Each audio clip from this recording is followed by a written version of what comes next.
Welcome to Flat Earth Debate Live.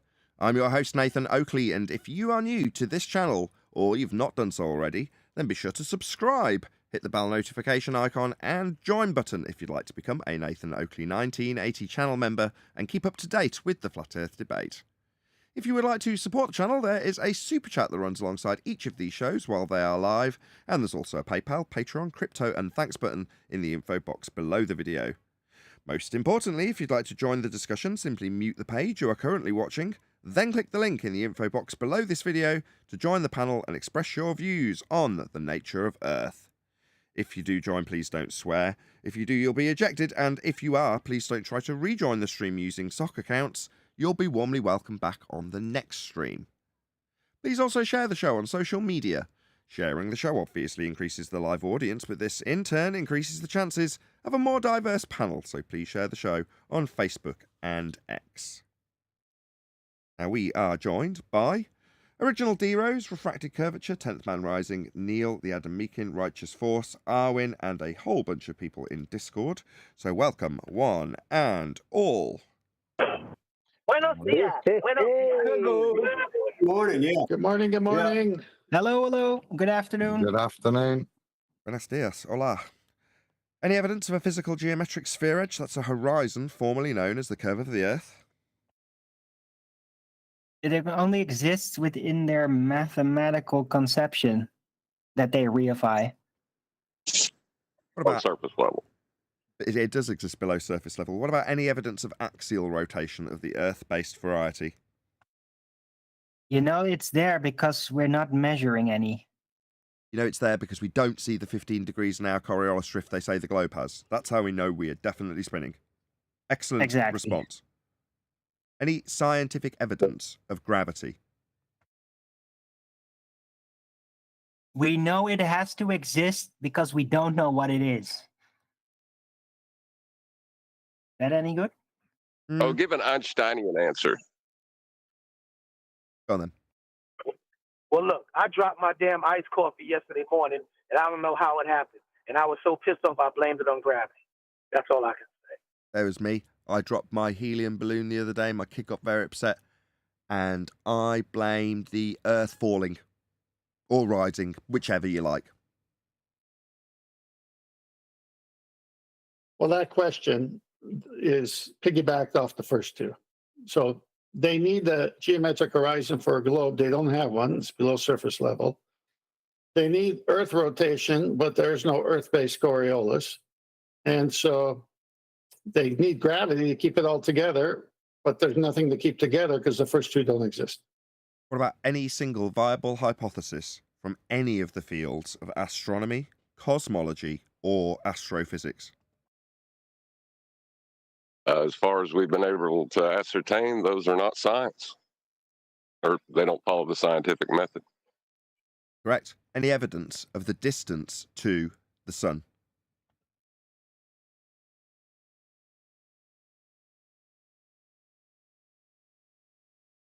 Give me a second. I'm measuring. Hold on. Not in celestial navigation. It's an angular relationship. They don't claim a distance. You got all your control variables for that measurement there? Yes, I got a ruler, some tape, and a tripod. Give me a second. I'll be right there. Yeah, we'll be waiting a while, I'm suspecting. Any evidence of a self-perpetuating molten iron core at the center of a presupposed spherical Earth?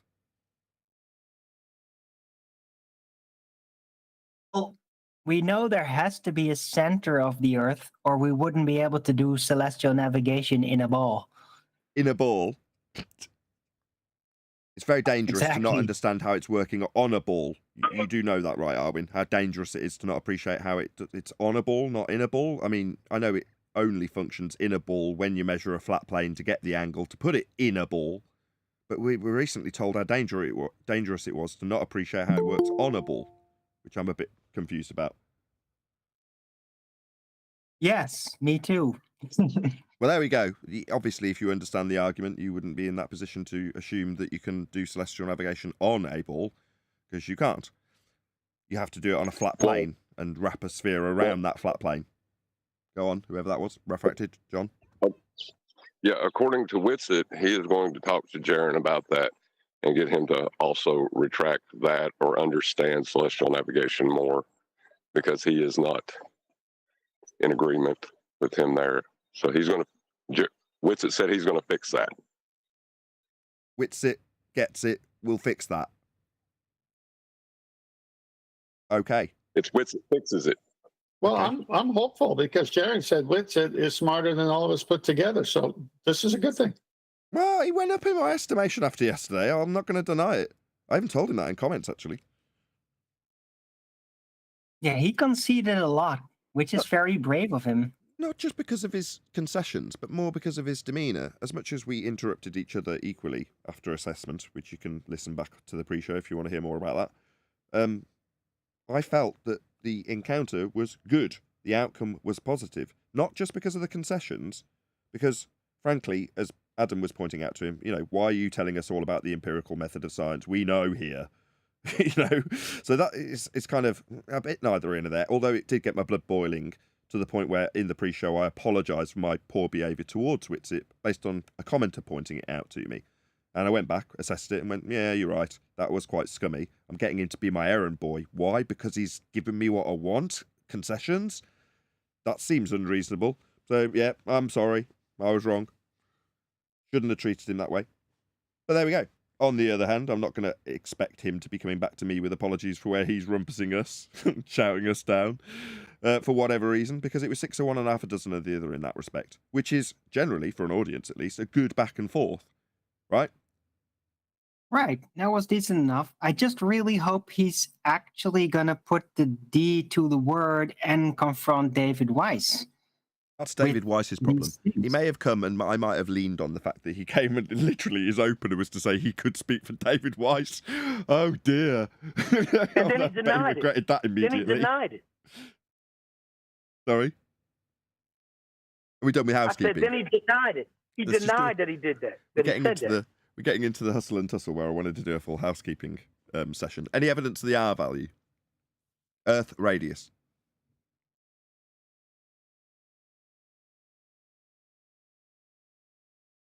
Well, it has to exist or the model wouldn't work. We wouldn't have any scaling values to have the math for the globe and the universe and everything if there was no radius value. So you're saying without a radius value, we couldn't convert the flat Earth angle measurements into a globe? Yeah, pretty much, yeah. We can get a radius value and then use that radius value measured from a flat plane also, and just use it spherically. I guess that could work.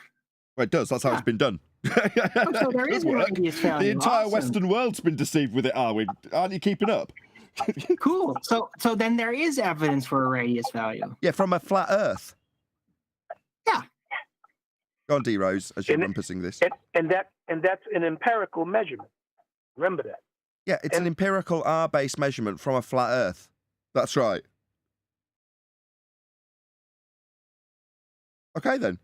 Nobody's measuring R, but you can calculate it from a flat Earth measurement.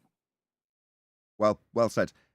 Speaking of which, any evidence that you can acquire an elevation angle measurement from a curved baseline?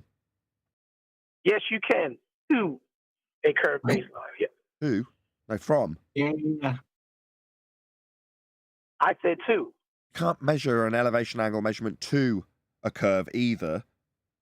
An acquisition of a tangent from a presupposed sphere might give you a baseline that won't meet the GP. So that won't work either.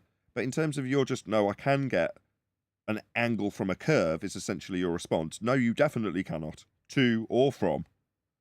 Yeah, but you don't need to get an angle from a curved baseline. You do if you're a glober. You don't need it. No. Yeah, they because do. Jaron explained it. You just take a flat line and it doesn't make any sense, but that can work. You don't need that flat baseline. I see. So you can stand on top of a curved surface and then make an angle with your two arms. I gotcha. Exactly. This is, See how easy that is? This is a little slide I've received from Rufy. I'll share it in a second. Oh, Rufy. if you want to listen to the pre-show, as you're currently a member, you get an apology from me. There you go. I'm not going to repeat it. So this is the point, and the question is, can you get an angle from a curved baseline? What they're trying to do is ascertain a level and then mathematically put it on a ball. This is all they can do. I'll share this screen, and this is Rufy's sarcastic comment to us, but I think you'll see it demonstrates how they're trying to win the argument and that they're still not getting an angle off of it. They're making an assumption using horizontal that's on the top of a ball, and that's good enough for them. There you go. If you want, I'll read it. Yes, please. So you can't get an angle from a curved surface. So I said, this is how they are going to address it. And see when they're getting the angle from the curved surface. Step one, hang a weight on a string. Okay? Is it possible to hang a weight on a string if the Earth is a globe? Or is this only possible on a flat Earth? Step two, hold one edge of a carpenter's square up against the string. So that carpenter's square would have 90 degrees to it. Is it possible to hold one edge of a carpenter's square up against the string if the Earth is a globe? Or is this only possible on a flat Earth? Step three. Hold on. Just before you've just misrepresented him. I thought you were just going to read it, in which case I wouldn't have interrupted. So far, logically, his steps, in terms of what he's asserted, are correct. So I'll just affirm what he said in step two. Yes, you can dangle a plum and hold a set square against it, as he said. Yes, you can. I'll go along with what he's getting me to affirm and nod and say yes. Mm-hmm. Yeah, no problem. I don't think I've got any issues with any of the statements. Me neither. So far, so good. Yeah. Step three. Look along the other edge of the carpenter's square. Question: is it possible to look along the other edge of the carpenter's square if the Earth is a globe, or is this only possible on a flat Earth? No, it's possible. Congratulations. You've just established a horizontal baseline. Now you can measure an elevation angle. Okay. And will the GP meet that baseline? It'll be the ground position on a globe. Do you have, step four, do you have the ground position meeting that straight baseline on a globe? Congratulations. You just ballsed it up royally, because the ground position meets that baseline on a flat Earth. Only on a flat Earth. Because do you know where the ground position is for a sphere? It's not on the flat baseline at 90 degrees to your position. So can you put a set square at the ground position on a globe? No, you can't. Well, he invoked eye level. Let me just, I think we're missing it. If we go to the title, you can't get an angle from a curved surface. I agree with that as well. Look at how and what he's tried to do. At what point has the curved surface been used to acquire an angle? We've had a It plumb hasn't. bob, What we've actually got, square. we haven't. We've got a set square forming a flat baseline in imagination land that has no reference to the sphere whatsoever based on this process. In fact, the surplus to requirement sphere didn't get a mention in any of the steps, other than to ask whether or not it could be done on a flat Earth or on a sphere. No, you can do all of those things, but you could also do those things on a dodecahedron. I'm sorry, maybe I missed it. Are carpenters squares curved? A sextant's Maybe I missed that. a sextant's wearing little dangly earrings with set squares attached to them. Well, morning, he said he was going to look down the square, did he not? At eye level. Yeah, I think so. That Step would three. be Can you read step three again? horizontal. Can you read step three again, Adam? And we'll confirm, John. Step three. Look along the other edge of the carpenter's square. Yeah, your eye level, right? Next to surface level. He said that's a horizontal baseline. So the surface must be a horizontal baseline also. Indeed, and it is. Flat Earth confirmed. Based on the baseline where the ground positions will meet. on screen for your indulgence as an audience member now. Just go to my diagram, Adam. I'm going to take yours off screen if that's okay. This would be the baseline. See how you've got 90 degrees? Well, on a flat Earth, you don't need to dangle anything. Yeah? The baseline is the base of the ground that you're going to be navigating. The 90 degree is between you and your vertical. The zenith also has a 90 degree parallel with the light that you're measuring. That has a 90 degree with the ground, and that ground position, I mentioned it earlier, ground position, that ground position is 90 degrees to your position. So, my question at step 4 would be, is the ground position capable of having a set square put it where the star sits on the ground? Because the ground position must and does have 90 degrees when doing celestial navigation to your position. It's done like this. So step 4, where's the globe in this? It isn't. It just doesn't work. So can you do all of this with a dangly sphere beneath it? Is that your question, Roofy? Like, can we do this and then slap a dingleberry Earth below the process? Yeah. But I don't really understand how that would have any reference to the 90 degree ground position, because it wouldn't be on the ground of the dingleberry below. Yeah? We need to reference it to the ground, which would be out on the flat plane you established with your dangly dingleberry. Wait, Shout out to Duncan McLeod, who says, step 1, assume Earth is a sphere. Yeah, we all missed that. Is this the part when they tell us they're not actually talking about the surface? Is that where this goes then? Yeah, the ground position isn't on the ground for him. Sorry, I'm rumpusing you, Chocolate. Go ahead. No, I think John was trying to answer. I'm just curious, at what part does it get to the actual surface? Are we talking? Well, they're not referencing the surface yet, but they are referencing a parallel to the surface because it's eye level against sea level.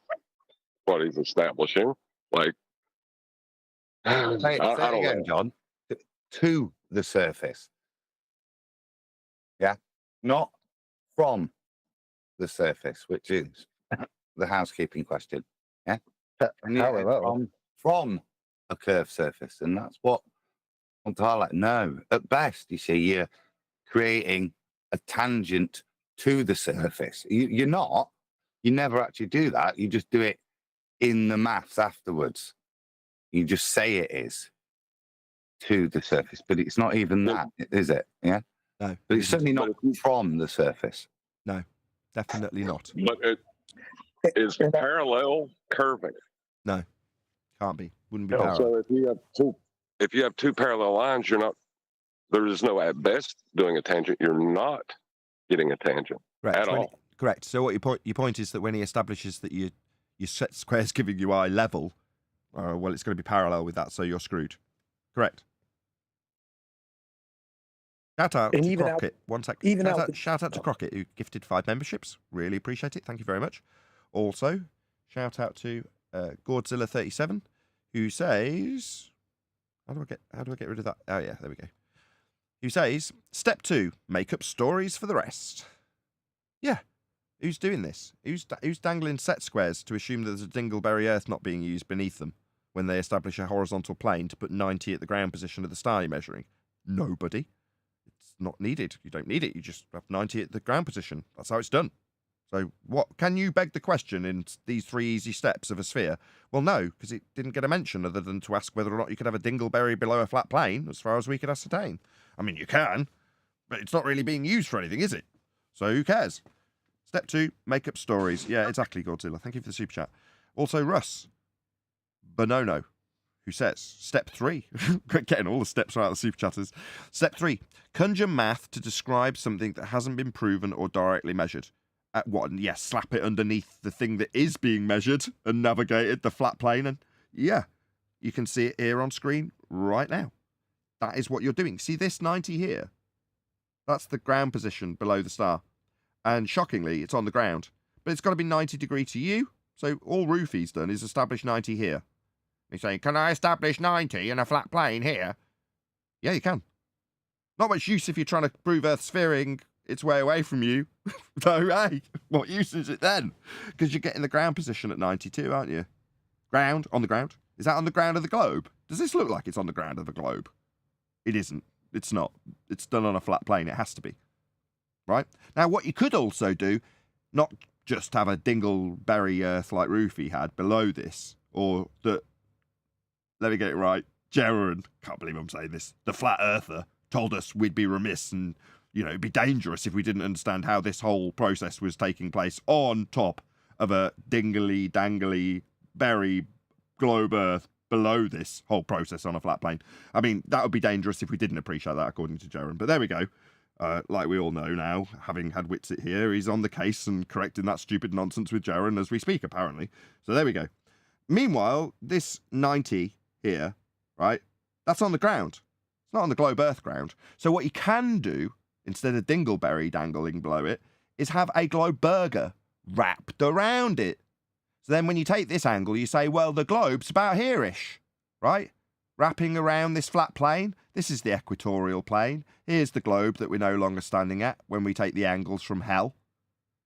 And, you know, we're not actually looking at the star through the globe Earth we're no longer standing on, because we're in it, at the angles of the celestial sphere that this all originated from in the first place, i.e. a flat plane with a spherical representation of the perspective measurements of the stars above you. So there you go. That's how it all works. That's how we, as the Western world, have been deceived from an understanding and measurement of a flat plane we dwell atop into a transposition from Dome of the Heavens perspective view of the stars into a globe that wraps around the same exact flat plane that we aren't standing on. It essentially makes the curve of the tool, if you had a protractor over this position, the curve of the tool becomes the globe of the Earth. That's all they've done. That's how the trick to con you from flat Earth measured reality to globe Earth we're no longer standing on, we're in at hell with angles coming out of the middle of it. That's how they did it. That's how we were all deceived. Cutting edge. I love being a flat earther. Any more super chats? Thank you for the chat, Russ. Don't think there's any more. Thank you very much. I just wanted to say there's an old classic, Odd Couple, Felix Unger, Oscar Madison, that relates to what you said, what the Globers say. Step one, let's presuppose that there's a spherical Earth. Let's assume, listen, as you said it, let's assume there's a spherical Earth. Well, in that old classic, Felix Unger said, let's not assume, because he broke down the word. When you assume, you make an ass out of you and me. So when you assume, you literally make an ass out of yourself and sometimes that other person who assumes with you. So don't assume. Go ahead, Neil. I'm good. Oh, okay. Okay, on screen now for your indulgence as an audience member is the Globe Burger. Okay, so this circle represents the equatorial plane, like this. But now we have the Dome of the Heavens wrapped around a circular plane rather than a square one, just so we're all clear how we're transitioning from this to this. It's the same angle at the centre. Now, it's easier to understand how you can have this central position be you measuring it on a plane and then wrapping a globe around that. You're still having to deal with a plane, you're just dealing with it at the centre of hell, according to Globers, who must and do use these flat plane angle measurements to stars. This is how it's done. So you assume, as is pointed out, that you're measuring this angle, but that puts your boat, here it is, out on the outside edge of where the star you're measuring is? Yeah, because they're transposing your position out to the edge of the tool you're measuring the star with. So here's your boat now on the outside edge of the globe, and then going out towards here would be the heavens? No, what's actually happening is you're just standing at A. Your boat isn't out here on the perimeter of a sphere Earth when you're standing measuring a flat plane at the centre of it. It's absurd, but that's how they've done it. That's how they've taken you from a flat plane and put you on a sphere. That's how it's done. This is the magic trick. Good slide, by the way, 10th. Yeah, go to the next one, and it's showing the azimuth angle is horizontal as well. Okay, got that up. 109 people watching. Woohoo! Numbers going up. 110. Wow, brilliant. Very warm welcome to all of you who've just joined us. Thank you very much to all of you who smashed the share button to get us to the point where we've got 110 people watching this early in the show. So thank you very much. If you've just got here, please share the show also. It's the only way we're going to get any promotion, because we definitely don't make our way into the algorithms anymore. But yeah, so if you've just got here, welcome. Please share the show. Smash that share button now. And thanks in advance to those of you who haven't yet done it. Okie dokie. Right, we've actually got a video to cover today. Thank you for all the slides, by the way, Tim. The video we're going to be covering is actually another encounter going off the back of Witsit's encounter with us yesterday between Eli and Witsit. So we're all queued up to actually take this away. Let's just do it. This backwards, using the conclusion inversely to invalidate the argument, which in short terms is a straw man. Because I told him it's not that science proves that giving someone vitamin C will cure them of scurvy. The hypothesis is lack of vitamin C causes scurvy. No, I debunked this. I debunked this. You don't remember what I said back to that? Yeah, I said no. I said no. We're talking specifically about what they've been saying for years, and specifically when asked, "How do you prove that lack of vitamin D causes scurvy?" Why does he keep changing it to vitamin D? He did that here. What game is he playing with that nonsense? I don't get that. Because he's an idiot. I don't think it's a misspeak, because it's the second time he's done it in 2 days, one after the next. So he sort of takes the argument to a place where, well, look, if it was vitamin D we were varying and we gave them vitamin D because that was the constituent part of the citrus fruit, but it turned out that that didn't cure the effect. It's like, yeah, but we weren't. It didn't. We still would cure the effect with citrus fruit. But in a hypothetical world where it's actually the vitamin D, but vitamin D isn't the... He's taking us to this la-la land to try and get Jaren out of this little hole he's dug himself, it seems. We do an experiment by giving the people vitamin C. So that is the experiment they invoked, was actually giving people vitamin C and then scurvy going away. So how is it astronomy? Okay, here we go. Here we go. Because since you've identified or you suppose what they're missing, you vary the vitamin C by giving them vitamin C to see if there's a change in the effect. Okay, so let's go back to your critique you just said, which was when we critique that experiment, it's a straw man, even though that's the experiment they invoked. But it's not the hypothesis. The hypothesis is lack of vitamin C is causing the condition. Non sequitur. We're talking. Why is that non sequitur? Okay, so in certain hypotheses, the effect is an occurrence that will be occurring, and you're trying to stop the effect. Now, that can get confusing when you formulate it into a hypothesis to describe something as a positive cause when it's the lack thereof. I can appreciate that that is slightly confusing. However, it doesn't make it irrelevant. How come it's not confusing to anybody here? I was confused by it. Originally, with the double slit experiment, right? The phenomena is something that happens, but then when you're varying and manipulating your independent variable, the actual effect, if you want to call it that, is going to be the collapse of the phenomena. In other words, where we see light not typically diffracting, when you've got light diffracting, you take away the effect. In other words, you vary, manipulate, and change, alter your dependent variable. So the dependent variable varies. That's what you're trying to induce, right? But in that instance, you're taking it from it being a diffraction pattern to it not being a diffraction pattern, right? Now that is described mathematically as wave function collapse. That's how they describe that.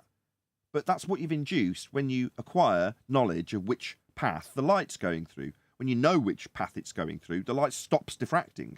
But when you're trying to understand, well, hold on, don't I have to vary something in the positive to induce something in the positive? Well, no. In the case of this, the example currently being discussed, you're talking about somebody coming back with scurvy. Okay, so you've definitely got an effect. But Eli's point is, you're trying to vary something, and in this case, the variation is to induce an effect that is only induced by the lack of something. So you're still varying and manipulating independent variables, but you're seeing what's missing from their diet. And then that is being formulated into the independent variable. That's the nuance that Eli seems so desperate to get across, and he's just not winning, it seems. It's, the latter part is medicine. It's not science, is it? Yeah, because in a lot of cases, 99.9% of people, if you give them vitamin C, they'll survive, but not all of them may survive.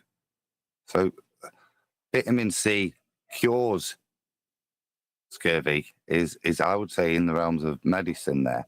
We know what the cause is, and we can induce that cause. That's the science. Now, because of some of the knock-on effects, vitamin C may not be described as anything there, I don't think, other than a medicine. You can't say it will bring a person back. It will cure them. Exactly. So it's not. That's right. A medical treatment. To reiterate that, Adam's saying you can't affirm it in the positive as a cure. So you can't say you apply vitamin C, it cures scurvy. Well, hold on a second. Let's say you take people in the stage where they've got cirrhosis of the liver, and you start giving them vitamin. You think you're going to survive? No. That's absurd. But then that's down to incompetent experimenter, right, Adam? Yeah, or Nazi experimentators, yes. What did you just say? Or Nazi? Is that what you just said? Yeah. Well, yeah, precisely. What you're trying to do is assess the situation, do your research, and go, what do I think causes this effect? And in this case, back to the nuance that Eli's so desperately... Oh, really, Eli? Good job. Yeah, he's not getting the subtle nuance that you're trying to iterate to him here, is he? No. No. But yeah, Adam, you're right. It's medicine after the fact... You know, what you can use once you've got your scientific knowledge might mean that you can prevent scurvy in this instance. You can stop people suffering from a lack of vitamin C. But once they're at the point where they're lacking in vitamin C, yeah, it does ultimately also mean that when you start giving it them, they tend to get better. But that's not how it's formulated in the hypothesis, and that's certainly not what would be asserted as a stone cold proof of anything. Because you only know that if you deprive a man of vitamin C, the effect of scurvy will be induced. So the lack thereof is the nuance that, okay, we're going to get back to playing it in a minute, unless Eli's got anything to say or Adam's got anything to add. Just to add, because you've got that empiricism, that powerful knowledge from the science, it does allow you to make all of those suppositions after it with confidence, yeah? But just remember where they sit. 10th?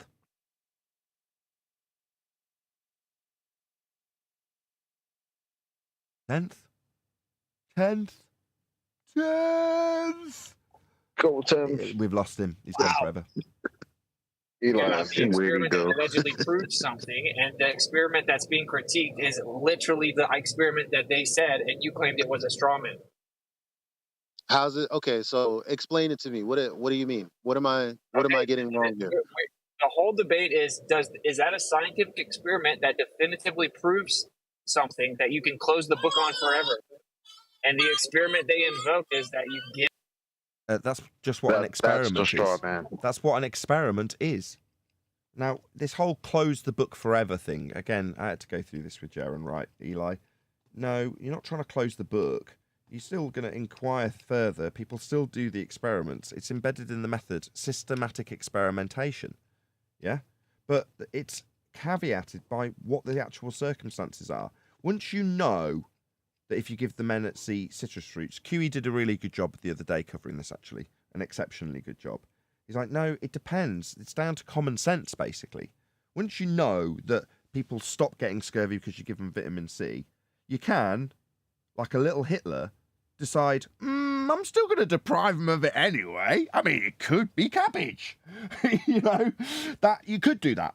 But, common sense would dictate that the moment you figure that out, you stop people dying. Yeah? That sort of thing is where there's a caveat. Close the book on it. No, open the vegetable store. You know what I mean? It's like, no, this comes down to common sense. I had no idea that we're going to go back to our grade school teachers and have them explain why 2 + 2 = 4. I had no idea that this would happen in this so-called community over the scientific method. It's appalling. Not really. We were all there, Neil. You're saying I was appalling when I didn't get this stuff, and Kiwi took me by the hand and explained it about 50 times over and over again with me saying I don't understand. It's been 7 freaking years. Took me They've been quite a here long time. just as long. Okay, I had a personal mentor taking me to one side in private lessons, educating me on it by repeating the same thing 10 times, with me going, I still don't get it. Right? Now I might seem like I'm learned in this subject. Right? Well, I could verify that. I've been trying to get you to put up the slide in Master B, and this is my 3rd time, maybe 4th, so maybe I got to do it 6 more. Okay, well, okay, it's up now, okay. This is Dr. James Lind who did it. This is what they say he did, what he tested, what he experimented with. You can see it right there. Once he figured it out, they figured out it was lack of vitamin C.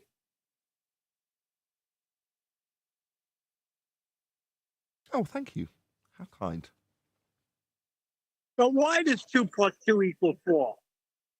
You were just saying you didn't want to cover that, Neil. I mean, talk about doublespeak. Okay, I mean, we'll cover that if you must.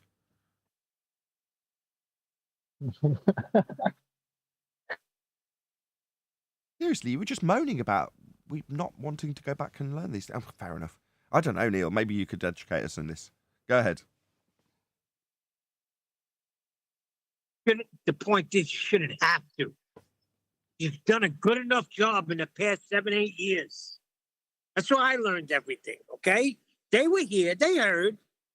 They say they're not listening, but they're listening. They're looking to find something because they don't want the scientific method to prove anything. So everything is open, just like the ball is, just like M. Scott Veach.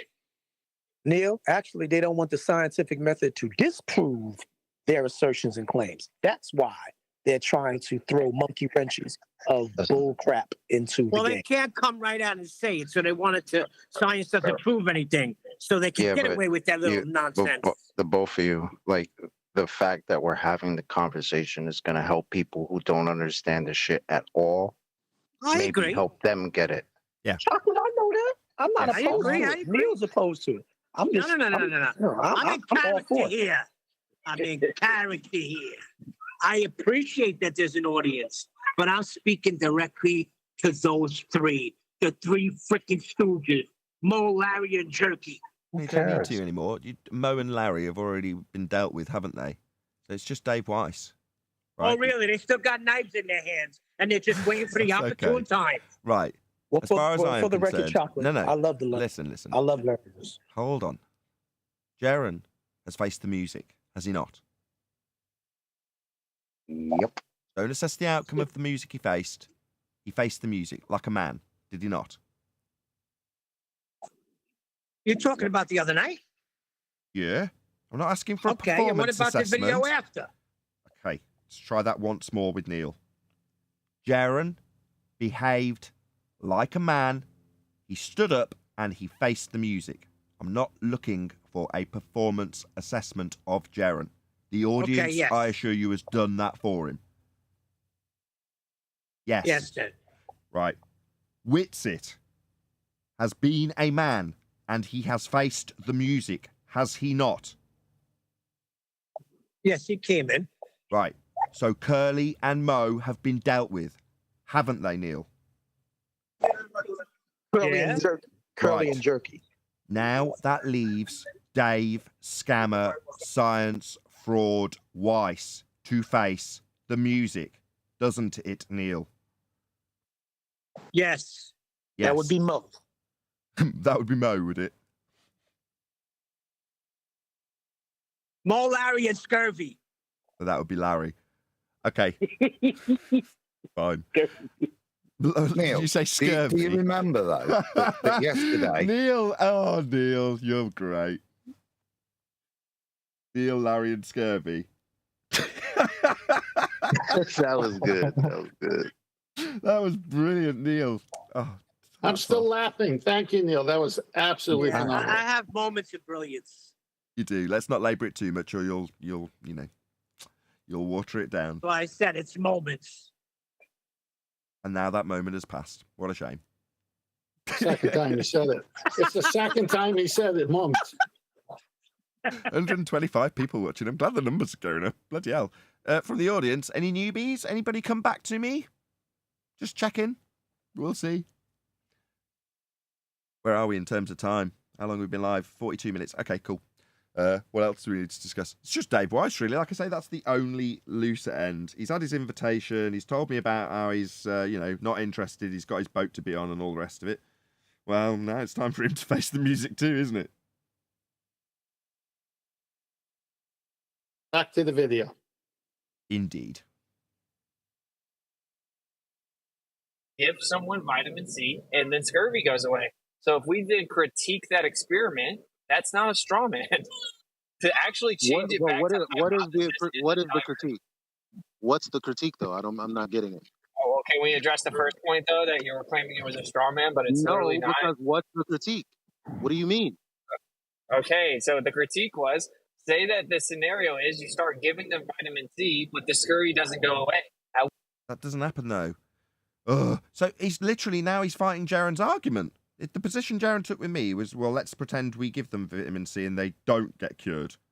Because if I give them 5 tablets, if I give them 7 tablets, you remember?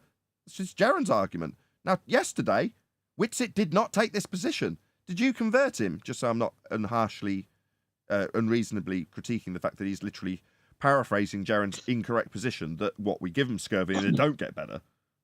What reality are you talking about this? He's also nuanced this whole discussion with, no, it's not about giving them scurvy to cure it. It's about the lack of vitamin C causing it in the first place. He, again, hasn't acknowledged that. So he's just literally paraphrasing Jaren's position here. So he's just white knight this whole time. This is why you were keen for us to see this, wasn't it, Eli? No, this video was done before you had your session. Yeah. That's what I'm saying. Eli was keen to show us this because this affirms that essentially Whitsitt's out on the Jarenism defense trail. He's out clearing up the mess on behalf of Jaren. That's all he's doing. Yeah, he in my opinion, like in form, that's what it looks like. It just looks like it just seemed like the information was trying to find its way to justifying Jaren. And I didn't see any justifiable way to do that. So I kept blocking it off. Yeah, rightly so. Who cares if they end up claiming Fundy mute button as well? As we always get backed by the people with reason and logic behind them, non-stupid people. They're like, no. The moment he tried to segue, non sequitur, red herring away from the point, or scattergun you, hold them to task. Don't let them. Yeah, interrupt them. So, while people will try and use that as some sort of defense against us, again, props to QE. He was all over this in his recent live stream. He's saying, what, you think that's a defense? Claiming mute button while we've got you over a barrel and you're just trying to scattergun us? No. I mean, dumb people might think that that's a defense, but anybody with any sound reasoning is going to recognize exactly what's going on here. And no, I agree with you totally. That's what you have to do, Eli. Glad you are holding him to task. Don't let him move on. No, you've got to understand the nuance of this experiment if we're going to detail it, and you're going to try and critique it, and then say that in your hypothetical example, while you're critiquing it, we give people vitamin C and they don't get better.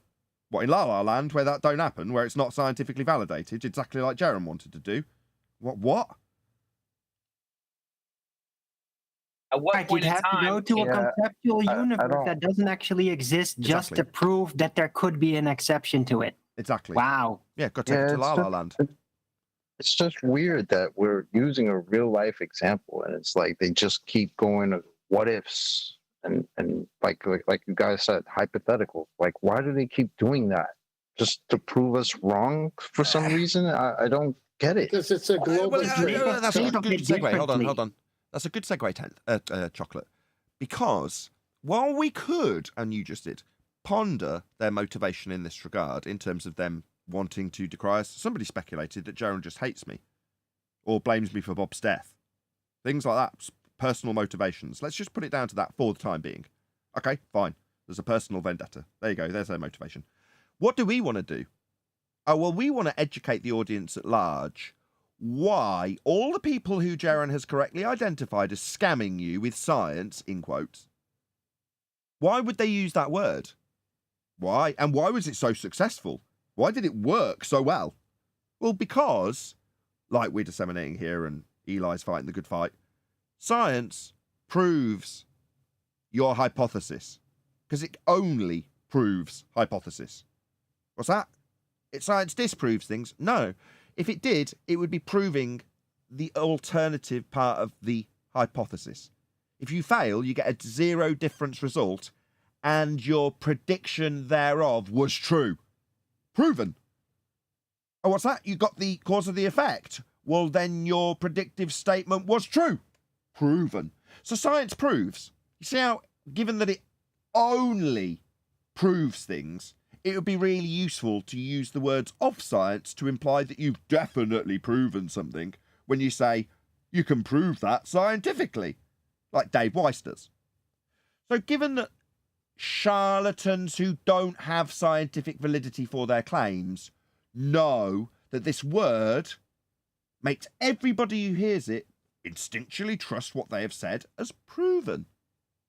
Now, when you understand that, and understand what science has to do to prove something, you can easily identify where someone has not adhered to that method, and therefore has not got science, and therefore has not, as they wanted to infer in the first place, proven their claim.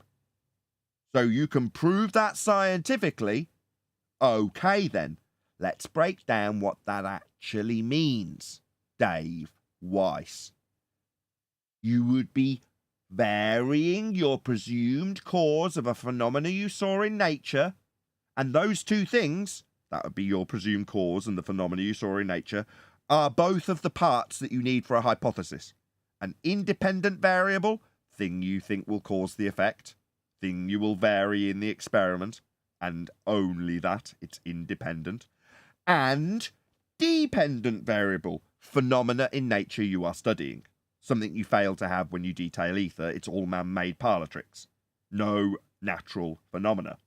So, you've got your natural phenomena, dependent variable. You've got your independent variable, yet to be validated, presumed cause of the effect you are studying. That's your hypothesis. All you need is those two statements. Independent variable causes dependent variable. That is a scientific prediction. Okay. It also has a null, which is the antithesis of that prediction. If independent variable presumed cause of the effect, then not dependent variable.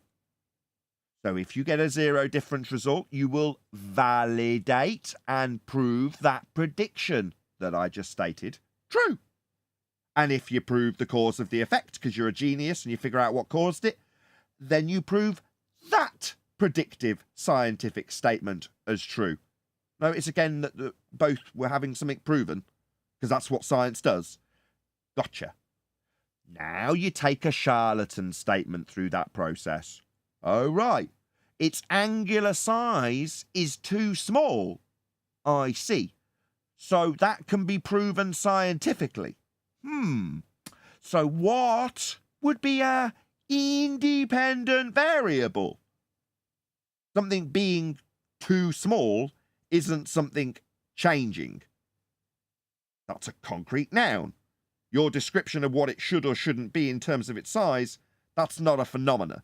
So this is definitely outside of the scientific method, and therefore definitely not proving whatever crappy point that goes alongside it as an affirming the consequent formal logical fallacy, being passed off by a scammer as being, quote, science. That means proof and it is not. So you can identify, in this case with scammer, fraud, science, using Dave Liar Weiss, how his claim of having science does not go into a hypothesis, therefore isn't science. And when the globe charlatan says he's got gravity science, you can ask him for his independent variable for the phenomena he won't detail, and show how he or she has not got science, like Dave Weiss has not got science and is therefore lying and scamming an audience out of money for apps with claimed proof there isn't. So you, the audience, the whole point of this, and the only reason that I'm trying to better Jaren and David and Witsit, although Witsit's actually pretty much there, to be honest. Credit to you, son. You do know your stuff. Jaren and Dave actually understand what these words mean. They will also be able to quickly identify the charlatans and scammers who claim they're proving things when they say, quote, "that can be proven scientifically," end quote, Dave Weiss, who doesn't know what science is. They can do a better job rather than leaving themselves exposed for scamming and lying and cheating with these words that they don't understand. Like we do with the Globers when they do the exact same thing. So that is why we are doing this. So you, the audience, can see how it works. Why you would use the word of science to make a claim where you haven't proven it, and how you can take it apart by telling that person who makes that claim with the word of science or the words of science what science actually requires. Now we, collectively, will be doing that with Dave. So you're all going to get to witness how some charlatan who says he's got science gets to understand how he's been scamming people out of money for his app. So he can blag to me about how wonderful he is while he's on his boat, having been asked how to define some of these terms he uses. That would be Dave Weiss, who is factually a scammer based on his lack of adherence to the scientific method. What Dave claims when he says, quote, "you can prove that scientifically," actually does have a definition. It's pseudoscience. That would be the mistaken belief that what you have claimed has adhered to the scientific method. That's the definition of pseudoscience. So upon examination of Dave Weiss's claims of proving things, quote, "proof," Dave Weiss, with science, quote, "proof," with science, Dave Weiss, you can show that actually it isn't. And it isn't science. It's a pseudoscience claim, duping audiences and then asking them for money with the lies. That's a big problem that Dave needs to have stamped out by us. Now, we are that boot, and we are going to be stamping on it because we don't like it. We don't like to be made to look like charlatans and scammers by the actual fraudsters who lie about their claims of proof with science when they don't have them. Now, we're going to put a stop to that. Dave's going to get a slap on the wrists. He's going to have to take the little beating he's going to get over this verbally because he's done wrong. He's been cheating people, scamming people, conning people, scamming people, and we're not going to tolerate it. Now, the audience has been made well aware of how Dave is scamming when we asked Witsit, his representative, about the IVDVCV in Dave's claims of science, and the response we got from Witsit was, "I wouldn't call that science." And I agreed. But Dave does, and then he asks for money.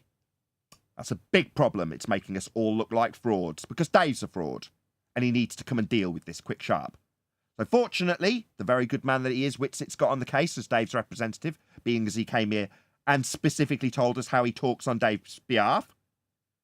So he's going to be on this, all over this, isn't he? He's a good guy. Witsit. Witsit gets it. Good guy. Understands how science proves things. So, Dave will soon understand that too once he gets educated. But we all obviously need to give him a little nudge. He's had the invite from me and told me that he's too busy with his boat and stuff. So maybe you as the audience should be, telling Dave how we don't really like being made to look like frauds by the perceived leaders of this movement. You need to get this sorted quick sharp, sunshine, because currently you are correctly being identified as a fraud. Someone who says they've got proof, and they haven't. That's a big problem. Big problem for Dave, scammer, fraud Weiss. So we can resolve it, though. We can just educate his dumbass and it'll all be resolved. Slap on the wrists and it'll all be forgiven. 2 Hail Marys and you can piss off behind the church and moan about it. And then bugger off to your boat to spend all the money that you conned out of people when you didn't really know what science was. Maybe your ignorance will make me rescind the claim that you've actually deliberately conned people with these lies about science. Now I know you have, because I tried to tell you what science really was, and you didn't want to hear it, did you, Dave? Which does, technically speaking, mean you knew in advance that this wasn't science when you continued to ask people for money for your app. Which does, strictly speaking, confirm your fraud, because you did know. Ignorance won't be a defence. I, personally, made my attempts on multiple occasions to educate you on science, didn't I, Dave? Confirming your fraud, bringing this entire flat earth community into disrepute. Disgusting. Absolutely outrageous. What's that? Sorry, Dave? Sorry? Oh, I've got a message from you. Hold on. What's that you say, Dave? You couldn't give a shit you're going off on your boat? Check out how many people give you money for your app? Is that your response? That was his response, yeah. Outrageous, right? I'd be disgusted, especially if I gave him money, to know that he's just basically a fraud, bringing the entire community into disrepute. I mean, that seemed pretty bad to me. But there we go, what do I know, eh? According to these people, I'm the scammer, so what do I know?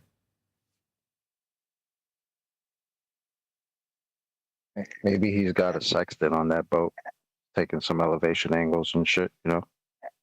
We don't need to go through that with Dave Witz. It's already all over that with Jaren's stupidity and total lack of understanding about how he thinks it's dangerous to not understand how celestial navigation works on a sphere. How dangerous is it to not understand that when it doesn't work like that for globe heads in a sphere? I mean, I don't know the danger level that Jaren's perceiving here, but I don't really understand that there's any danger. There's just a danger of Jaren being exposed for the stupidity and lack of understanding of celestial navigation in a sphere on the on the equatorial plane. It definitely still needs a flat Earth in a sphere, like they do it, or flag that they can do it when they're using a flat plane in a sphere. But he made really clear to an audience that it's dangerous to not understand how it works on a sphere. Very confusing. Well, not really. Jaren's just thick. But like I say, Witsit's already over that, so we don't need to reiterate that with Dave and get Dave to understand, so Jaren understands, between this ragtaggle of people out on their boats, counting the cash and lying about science.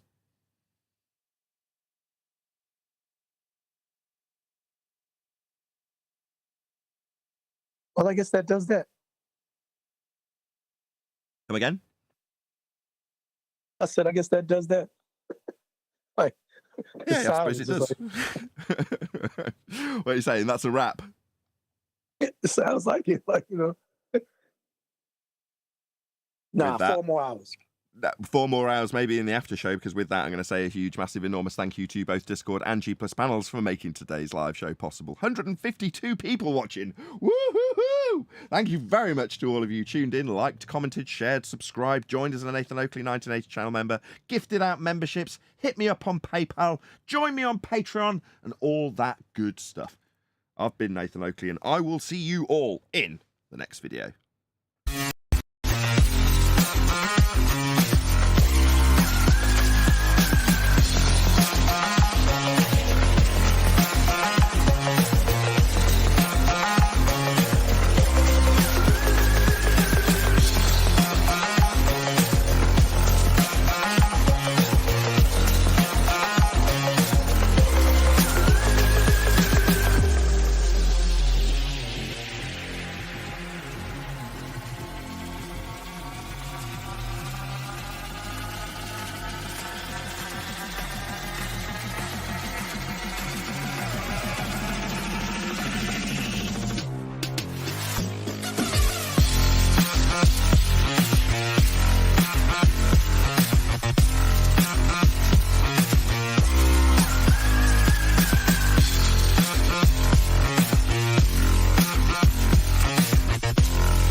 What a lovely day!